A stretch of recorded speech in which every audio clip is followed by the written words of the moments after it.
Hi guys! Ang lulutuin po natin ngayon ay sizzling adobong kangkong. Ang una po natin gagawin ay mamarinate lang po natin yung ating karne sa lemon, soy sauce, oyster sauce, salt, and pepper. Gisayin po natin yung ating karne hanggang sa mag-brown lumabas yung kanyang mantika.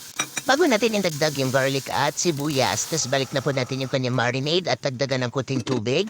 Pakaluin hanggang sa lumambot bago po idagdag ang ating kangkong.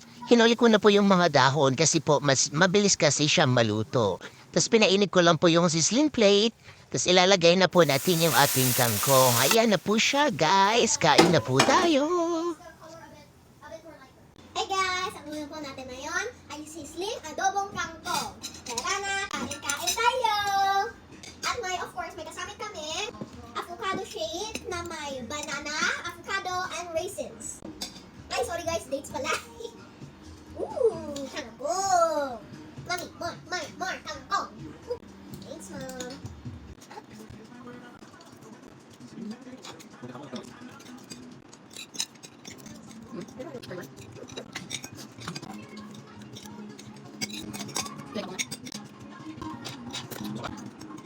Hi guys! Sarap nung kangkong! Baka paborito ko na yun.